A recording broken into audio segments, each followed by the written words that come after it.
د نیوز پریس چینل لیدونکو السلام علیکم. ستړي مشه په موکړه تازه لاندو مهمو خبرونو ته. بلاول بټو وايي نړیواله ټولنه د طالبانو پر وړاندې زغم ولري.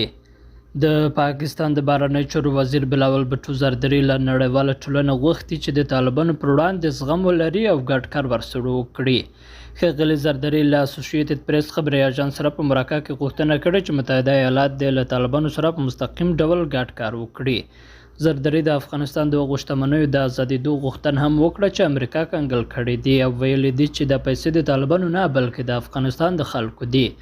دا په داسې حال کې ده چې پرون د امریکا د بهرنیو چارو وزیر انتوني بلینکن د پاکستان د بهرنیو چارو وزیر بلاول بټو سره د پاکستان او د متحده ایالاتو د اړیکو د 75مې کلیزې د نمانځلو پر مهال ټینګار وکړ چې دواړه هیوادونه به په افغانستان کې د ثبات لپاره کار کولو ته دوام ورکوي.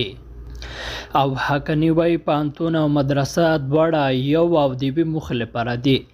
د کډوالو او بیرته راستنېدونکو چارو وزیر خلیل الرحمن حقانی وایي چې د نوي نسل د روښانه راتلونکي لپاره کلک عزم، ژمنتیا او ډېر کار ته اړتیا ده.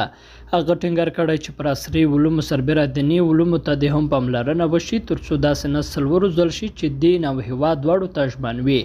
نوموړی دا څرګندونه داسې مهال کوي چې پرون د بهرنیو چارو وزارت سیاسي مرستیال عباس تنگزي یوې غونډې ته وویل تعلیم پر نر او ښځه فرض دی او په دې برخه کې باید د هیچا شخصي نظر مهم نه وي.